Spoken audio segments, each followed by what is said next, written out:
Hey y'all, chapter 29, Journey to the West.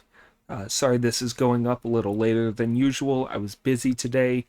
For those who don't know, I help people move for a living and do other like general manual labor type stuff. And it's summertime, so it's moving season. It's very hot outside. So everyone's like, yeah, let's start moving and hire somebody to help. And that's me. That's what I do. But anyway, I'm probably going to put the Dragon Ball series on hiatus just to put out more of these chapters because they're easier to produce. I have to take less time to actually put them out because I don't have to worry about making a thumbnail. I have to watch the episodes twice, and in general, it's just a little bit more of a hassle. So I think I'm going to focus on putting out more of these rather than the Dragon Ball stuff. Plus, it seems like the what's the word? The interest for Journey to the West is outweighing the interest for the Dragon Ball episodes. And I kind of like making these more anyway, mostly because they're easier. With all that being said, I'm going to make a slight omission down here. I think this is a mistake right here. It says the 9-inch dings, and you don't see 9-inch described, 9-inch used to describe the dings anywhere else in the 29 chapters or the 28 chapters before this. So I'm just not going to say that.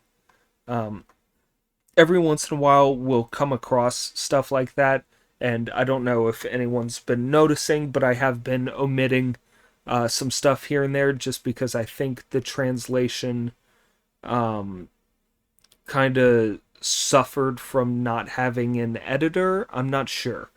But whatever it is, every once in a while there's a mistake. I'll either stumble over it and like recognize that after I've already said it, or I'll see it beforehand and make the mental like change before I get to it. Anyway, let's start timestamping for 240. Chapter 29. Sun Zong, delivered, crosses a border. A grateful pig tours mountains and forests. A poem says, if wild thoughts are not firmly suppressed, there is no point in seeking for the truth. If you wish to cultivate your nature before the Buddha, why stay halfway between awakening and confusion? Once awakened, you can achieve the right in an instant. The confused will drift for 10,000 eons.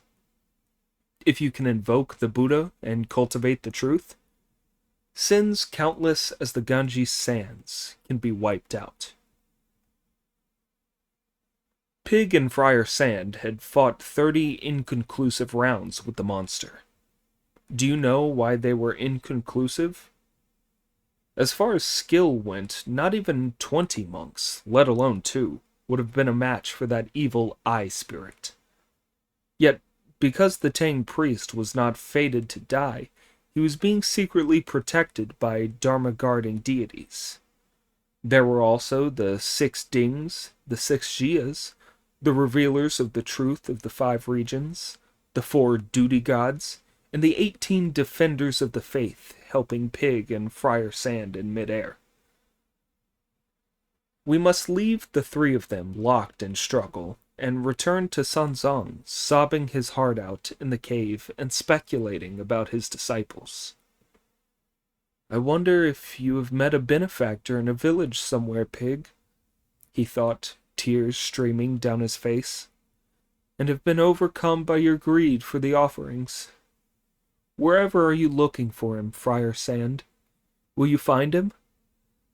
Little do you know of my sufferings at the hands of this fiend I've run into. When will I see you again and be delivered from my troubles so that we can hurry to the Vulture Peak? As he fretted and wailed, he saw a woman come out from the innermost part of the cave.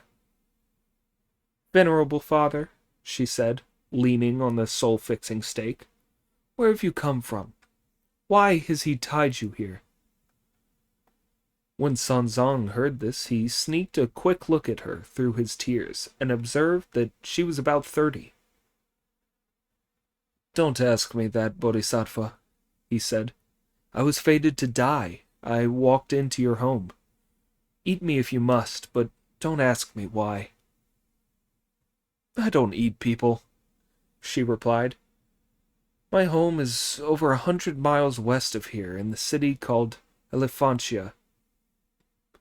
I'm the third daughter of the king, and my childhood name was Prettier Than a Flower.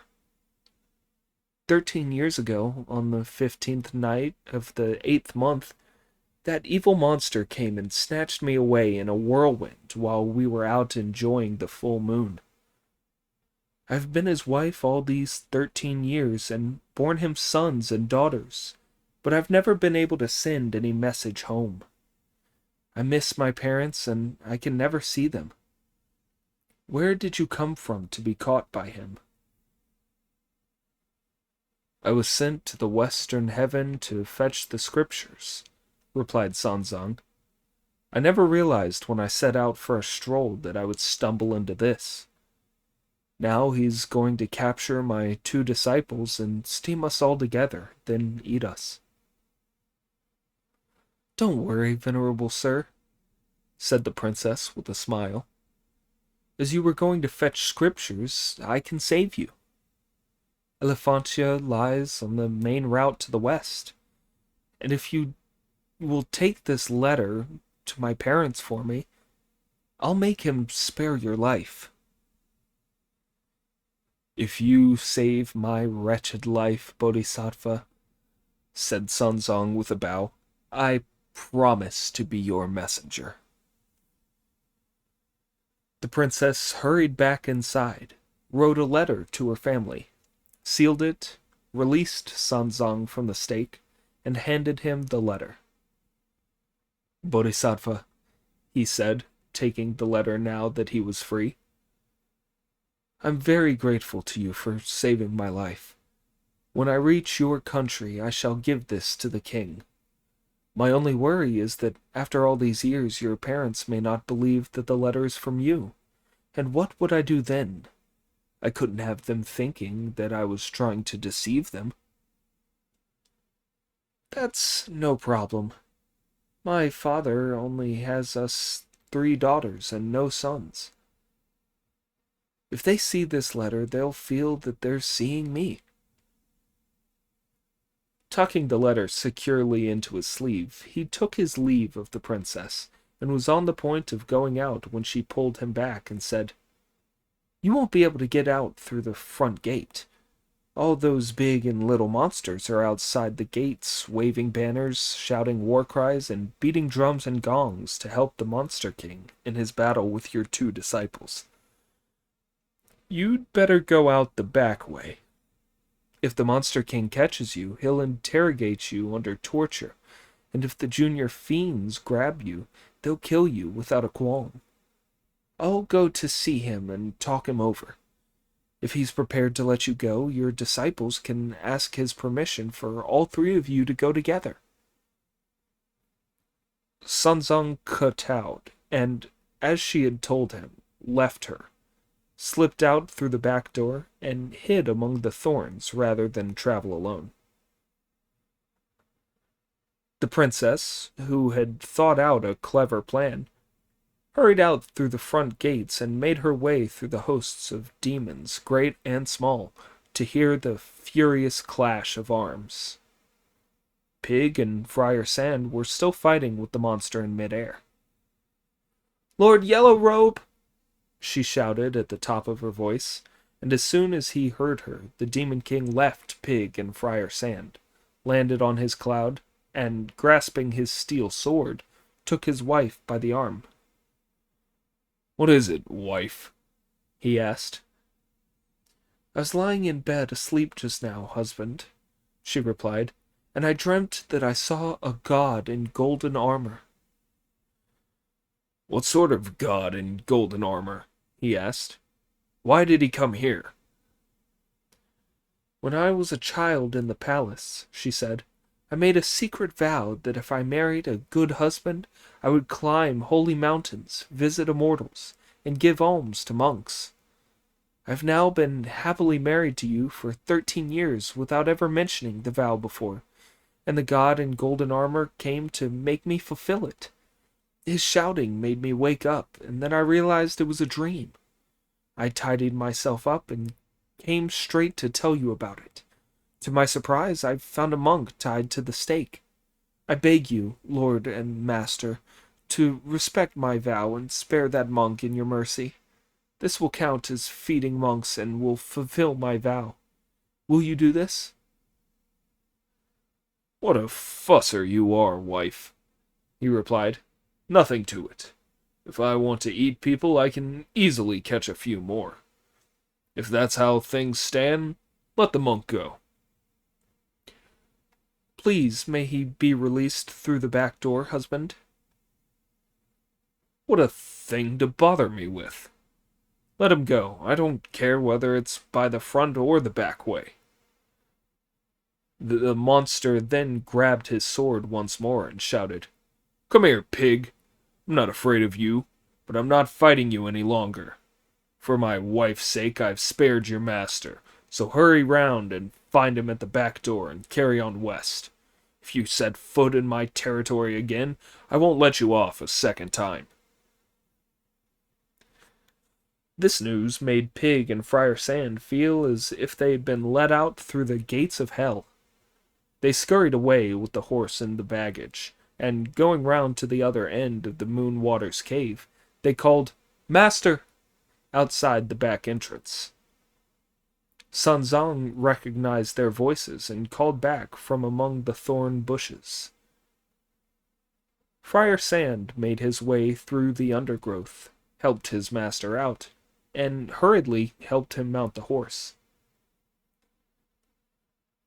When he was threatened by the terrible blue-faced monster, he was lucky to meet the devout princess.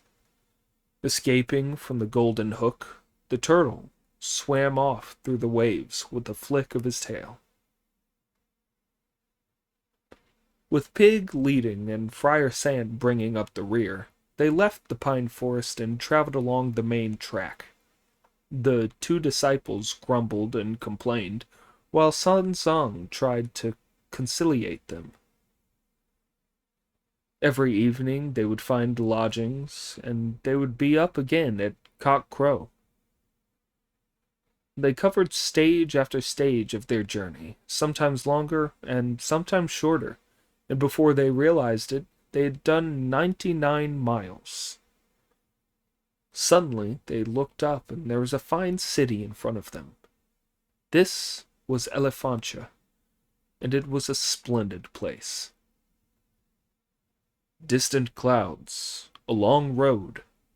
Although this was a distant land, the scenery was as fine as home. Auspicious mists enshrouded the city. Fresh breezes were blowing under the clear moon. Towering mountains, seen from afar, were spread out like a picture. Rivers flowed rippling, like streams of crushed jasper. There were fields upon fields of farmland, where new crops sprouted close together. A handful of fishermen worked 3 stretches of water. A wood gatherer carried twigs from a couple of hills. The outer wall and the inner wall of the city were rock solid. The houses and homes vied in elegance. 9-storied pavilions were like palaces, high towers like imperial columns.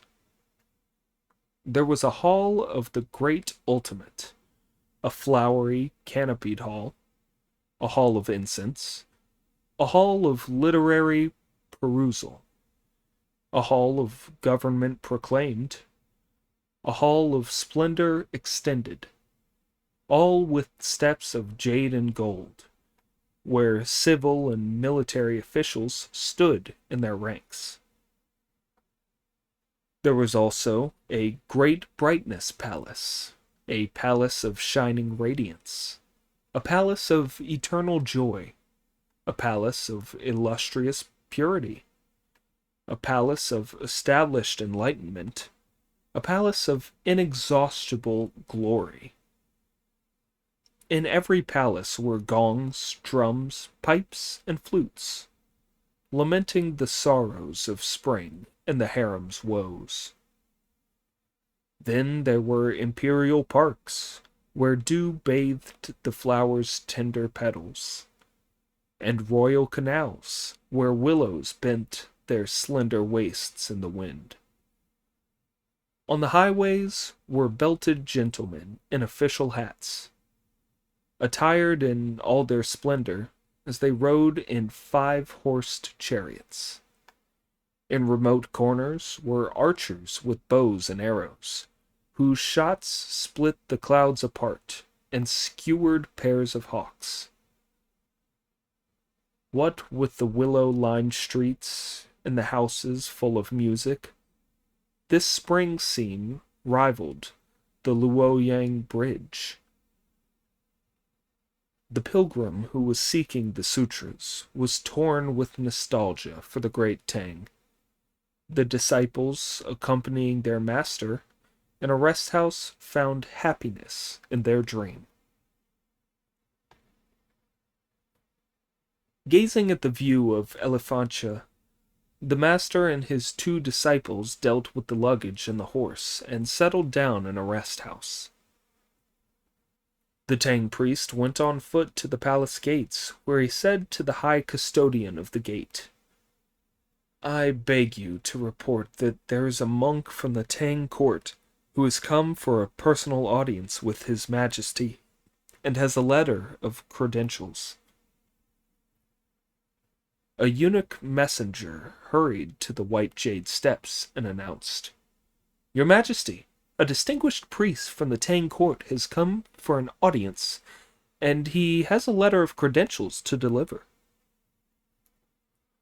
The king was delighted to hear that he was from the mighty land of Tang, and was himself a venerable and holy monk, so he gave his approval at once with the words, "Call him in." Sanzang was summoned to the golden steps, where he danced in obeisance, and called out the correct greeting. On either side, the many civil and military officials all sighed with admiration, and said, "What impressive music and ritual this gentleman from that distinguished country has." "Venerable sir, why have you come to my country?" the king asked. "I am a Buddhist from the land of Tang," Sanzang replied, "and I am going to the Western Heaven on the Emperor's orders to fetch the scriptures. I am carrying a letter of credentials, and now that I have arrived in your Majesty's country, it seems proper to hand it to you. Not knowing whether to advance or retreat, I must apologize for disturbing the dragon countenance." "If you have Tang credentials," the king replied, "bring them here for me to see." Sanzang handed the letter up respectfully with both hands, and unfolded it on the king's table. It read, "From the Tang Emperor of the great Tang Kingdom, who reigns by order of heaven in the southern continent of Jambudiva. Despite our feeble virtues, we have succeeded to the throne, and in worshipping the gods and ruling the people, we are as careful morning and night as if we were on the edge of a precipice or treading on thin ice. Because we failed to save the Dragon King of the Jing River, punishment was visited on our august self. Our souls were rushed to the underworld, and we became a guest in the land of death. As our lifespan was not yet over, the Lord of Darkness sent us back to the world of the living. We held a great assembly of monks and built a holy altar where the souls of the dead could be brought over to the other side. To our great gratitude, the Bodhisattva Guanyin, the deliverer from suffering, appeared in person and told us that there is a Buddha in the West who has scriptures that will save the lost and bring lonely souls who have nobody to help them over to the other side. We have therefore especially commissioned the Patriarch Zhuangzang to make the long journey across countless mountains to seek for the scriptures and psalms. Should he come to any countries in the West, we hope that on seeing this letter they will allow him to go on his way and not impede this predestined good deed. This is addressed to whom it may concern. Given by His Imperial Majesty on an auspicious day in the autumn of the 13th year of Then Guan of the Great Tang. When he had read this letter, which bore 9 imperial seals, the king sealed it with his great seal and handed it back to San Zeng, who thanked him as he took it. Not only did I have a letter of credentials to present, he reported, I have also brought a family letter to deliver to your majesty. The king was delighted and asked what it was. I happened to meet your majesty's 3rd princess, who was carried off by the yellow-robed monster of the Moon Waters Cave in the Bowl Mountain, and she gave me this letter to deliver to you. Tears poured from the king's eyes at the news, and he said, It has been 13 years since I saw her last, and I don't know how many military and civil officers I have dismissed or degraded, and how many of the ladies-in-waiting, serving-maids, and eunuchs I've had beaten to death since then. I imagined that she had wandered out of the palace and lost her way. I looked for her everywhere. Even when all the ordinary citizens were interrogated, I could find no news of her whereabouts. I never thought that an evil monster could have carried her off. Hearing this all of a sudden makes me weep for sorrow. Sun Zong produced the letter from his sleeve and handed it to the king, who, on seeing the words, All is well, on the outside, felt so weak in his hands that he could not open it. He ordered a grand scholar from the Academy of Letters to climb the steps of the throne and read it aloud. As the grand scholar climbed the steps of the throne, the civil and military officials in front of the throne room, and the empresses, royal consorts, and palace ladies behind it all listened intently. The grand scholar opened it and read aloud. Your unworthy daughter, prettier than a flower, kowtows 100 times to his most excellent majesty the king, her father, in the Dragon and Phoenix Palace, to her majesty the queen, her mother, outside the Palace of Shining Radiance, and to all the noble ministers and generals of the court. It is my pleasure to send news to you, and thank you for the infinite trouble you have taken on my behalf, but I am unable to devote myself to cheering your majesty, and carry out my filial duties to the full. 13 years ago, on the festive 15th night of the 8th month, when banquets were being given in all the palaces in accordance with your majesty's benevolent command, we were enjoying the moonlight and the clear stars. In the middle of our rejoicing, a sudden gust of fragrant wind blew up, and from it emerged a demon king with golden pupils, a blue face, and green hair, who seized your daughter and carried her away on a magic cloud to a desolate mountain far from human habitation. There was no way I could stop him forcing me to be his wife, and I have had to endure this for 13 years. I have borne him 2 fiendish sons, and they are both complete monsters. I would not have written to you and sullied you with the news of my uncivilized and disgraceful experiences, but I was afraid that after my death nobody would know what had happened to me. Just as I was missing my parents and angry about my fate, a Tang monk also happened to be captured by the monster. So with tears in my eyes, I am boldly writing this letter and sending it to you as a token of my feelings. I beg you, Majesty, to take pity on me and send a general to the Moonwater's cave in Bowl Mountain to capture the yellow-robed monster, rescue me, and take me back to the palace. This would make me profoundly grateful. Please excuse the hasty and disrespectful tone of this letter. With more Kataos, your disobedient daughter, prettier than a flower. When the Grand Scholar had read it through, the king wept aloud. The ladies of the palace were all in tears, and the officials were all saddened. Everyone was miserable. After weeping for a long time, the king asked the civil and military officials which of them would lead troops to capture the monster and rescue Princess Prettier Than a Flower for him. He asked them all several times, but nobody would accept. The generals looked as though they were carved out of wood, and the officials might have been molded from clay.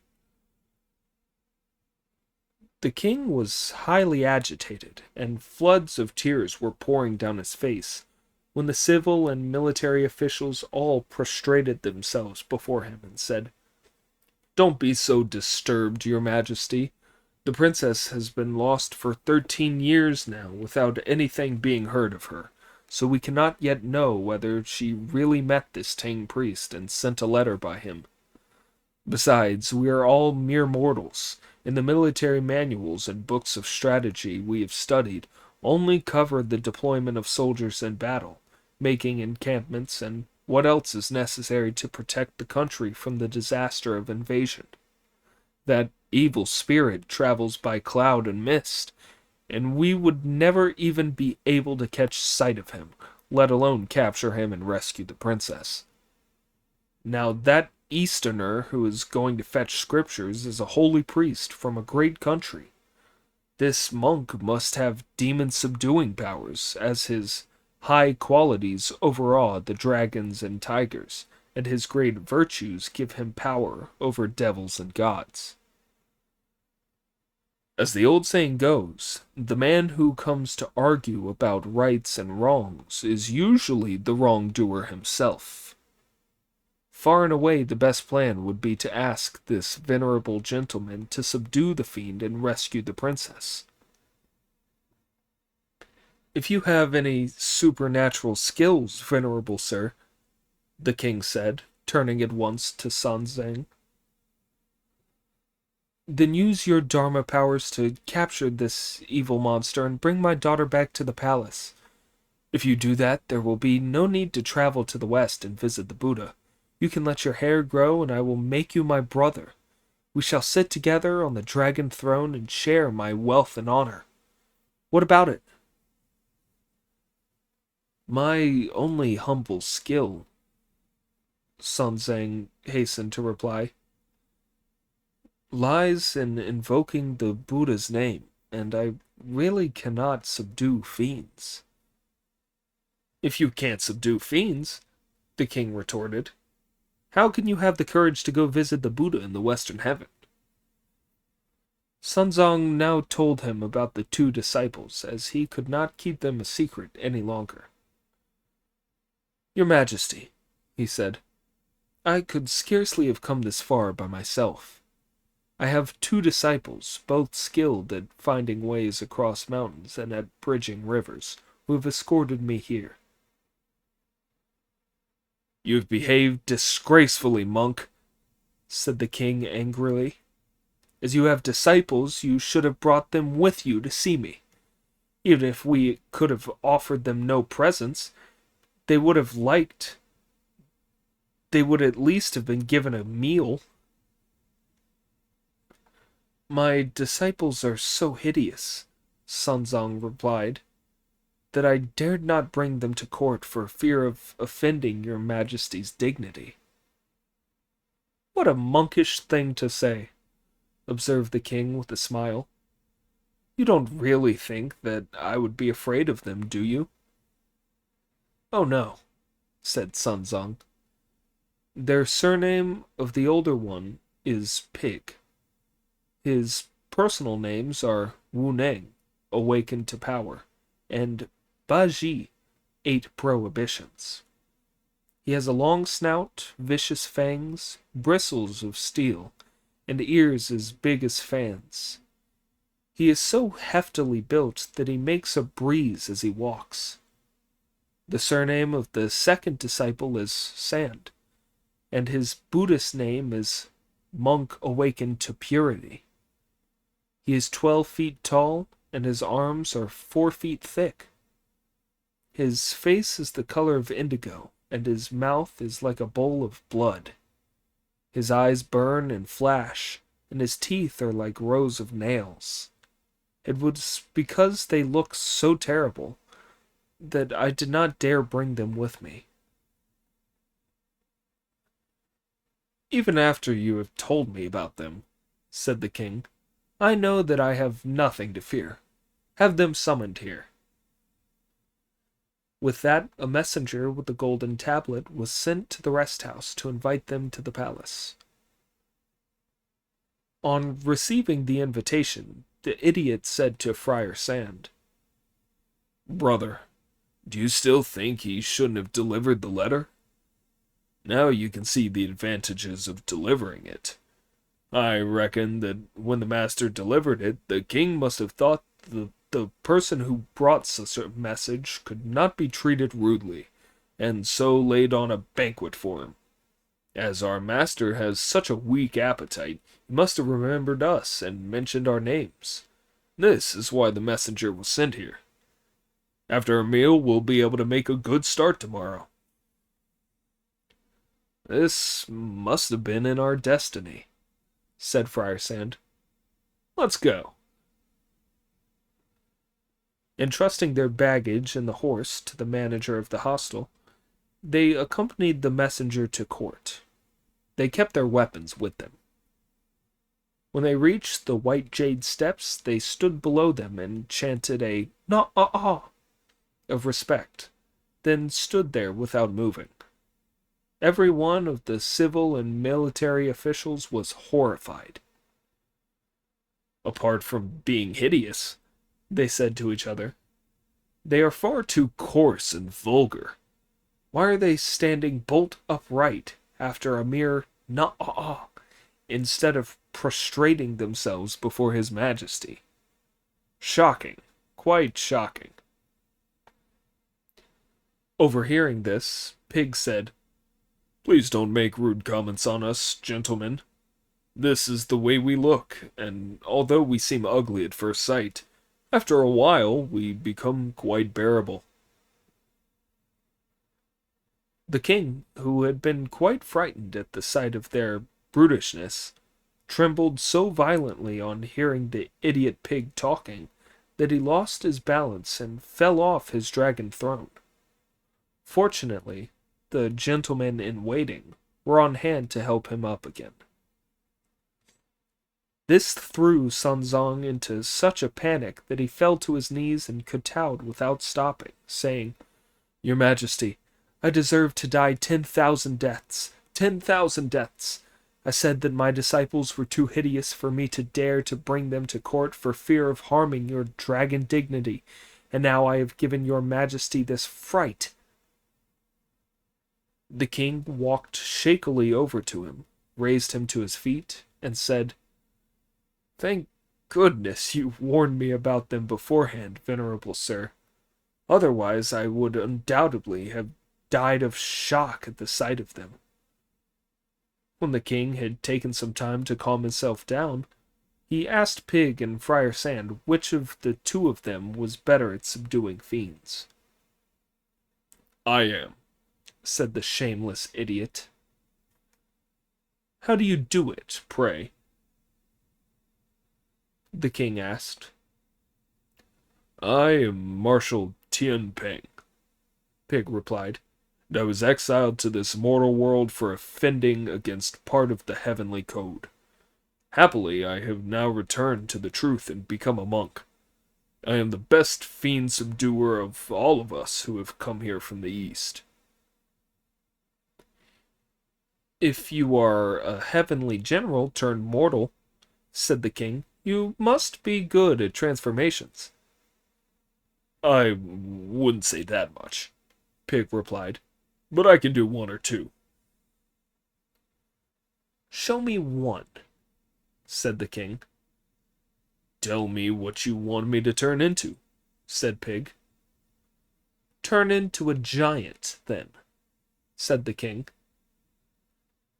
Pig, who could do 36 transformations, now showed off his powers before the steps of the throne. Clenching his fists and reciting the words of the spell, he shouted, "Grow!" bowed forward, and grew 80 or 90 feet tall. He looked like one of the paper gods carried at the head of funeral processions. The civil and military officials trembled with fright. Monarch and subjects alike gazed at him in stupefaction. Then the general guarding the palace said, "You've certainly grown very tall, venerable sir. How much taller could you grow before you had to stop?" "It depends on the wind," replied the idiot, talking in his idiotic way. "I can manage quite well in an east or west wind, and if a south wind blows up, I can make a big dent in the sky." "Then give your magic powers a rest," said the king, more frightened than ever. "We are sure you can do that."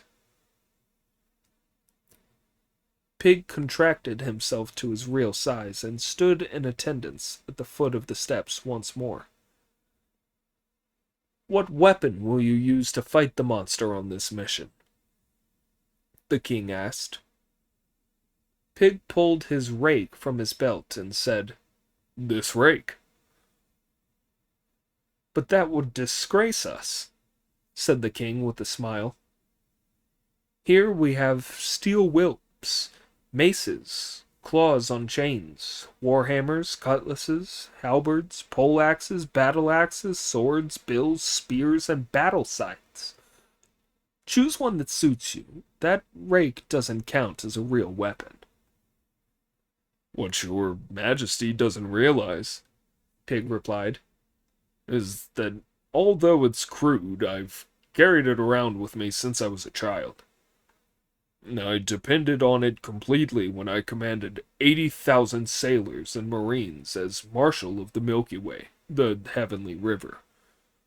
Down in this world, as my master's escort, I've used it to smash the dens of tigers and wolves in the mountains and turn the nests of dragons and leviathans upside down in rivers." The king was thoroughly delighted and convinced on hearing this, so he ordered 9 of his royal consorts to fetch a bottle of his own royal wine, with which to send the venerable Pig off. Then he filled a goblet and presented it to Pig with the words, "May this cup of wine, venerable father, express my gratitude for the service you are going to render. When you capture the evil monster and bring my daughter back, you will be rewarded with a state banquet and 1,000 pieces of gold." For all his coarseness, the idiot accepted it with style. "Master," he said to Sanzang after chanting a "na-ah" of respect, "you should drink this wine first, but his majesty gave it to me and I dare not disobey him." Please allow me to drink first, as it will brace my spirits for the capture of the monster."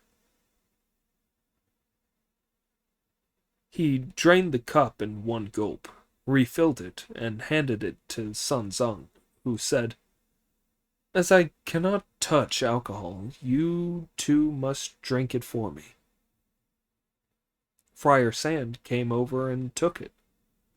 Clouds now sprouted under Pig's feet as he shot up into mid-air. "Venerable Pig," exclaimed the king, "you can walk on clouds too." When Pig had gone, Friar Sand drained his cup of wine at one draught too, and said, "When the yellow-robed monster captured you, master, the pair of us were only just a match for him in combat. I'm afraid that my elder brother won't be able to beat him up by himself." "Yes," Sanzang replied. "You'd better go and help him." When Friar Sand too sprang up into the air on a cloud and went off, the anxious king grabbed hold of Sanzang and said, "Stay here with me, venerable sir. Don't you go flying off on a cloud too." "I, alas, cannot take a single step by cloud." We leave the two of them talking to each other in the palace. "I am here, brother," said Friar Sand as he caught Pig up. "Why?" Pig asked. "The master told me to come and lend you a hand," replied Friar Sand. "Good. It's as well you've come. We too will do our damnedest and capture this fiend. Even though it won't be anything very big, it'll at least make us famous in this country." On shimmering clouds they left the country, departing from capital in a blaze of magic light. On the king's command, they came to the mountain cave, to fight hard, side by side, to capture the evil spirit. Before long, they reached the mouth of the cave and landed their cloud. Pig brought his rake down with all his might on the door of the cave and made a hole the size of a bucket in it. The junior demons guarding it were so frightened that they opened up the gates. At the sight of the pair of them, they rushed inside to report, "Bad news, your majesty! The long-snouted monk with big ears and the other one with a horrible face have come back and smashed down our doors." "Pig and Friar Sand again!" exclaimed the monster in astonishment. "How dare they come and break down my door after I've spared their master's life?" "Perhaps they've come to fetch something they left behind," suggested a junior demon. "Nonsense," snorted the monster. "Would they break the gate down if they'd just left something behind?" He hastily tied on his armor, took his steel sword, went outside and asked, "Monks, what do you mean by smashing down my door? I spared your master, didn't I?" "Will you do a decent thing, wretched ogre?" said Pig. "What?" asked the old monster. "You forced the third princess of the land of Elephantia to come to your cave," said Pig, "and you've made her stay here for 13 years. You should send her back now. We've come here to capture you on the king's orders, so you'd better hurry in and tie yourself up if you don't want me to hit you." The old fiend was now furious. Just watch him as he gnashes his fangs of steel, glares so hard that his eyes become round with fury, raises his sword, and hacks at Pig's head. Pig avoided the blow and struck back at the monster's face with his rake, after which Friar Sand rushed forward to join in the fight with his staff. This battle on the mountain was not the same as the earlier one. Saying the wrong things can make men angry. Wicked intentions and hurt feelings give birth to wrath. The great steel sword of the Demon King sliced down at the head. Pig's nine-toothed rake went for the face. As Friar Sand let fly with his staff, the Demon King parried with his magic weapon. One wild ogre, two holy monks, moving to and fro with the greatest of calm. One says, "You deserve to die for your crime against the country." The other replies, "Interfering fellow, trying to put the world to rights." "By seizing the princess, you have insulted the state," said the one. "Just mind your business," said the other. It was all because of the letter that the monks and the monster were now in combat. When they had fought 8 or 9 bouts on the mountain side, Pig was beginning to tire. His strength was flagging, and he could only raise his rake with difficulty. Do you know why they could not hold out against the monster this time? In the first battle, all the guardian gods had been helping Pig and Friar Sand, as Sun Zong was in the cave, so that they had been a match for the ogre. This time, the guardian gods were all looking after Sun Zong and Elephantia, which was why Pig and Friar Sand could not hold out against the fiend. "You come forward and fight him, Friar Sand," said the idiot, "while I go off for a shit." Then, with no further thought for Friar Sand, he streaked off into the undergrowth of grass, wild figs, thorns, and creepers, diving straight in and not bothering about the scratches on his face. Then he fell off into a doze, too frightened to come out again. He kept an ear cocked for the sound of clashing weapons.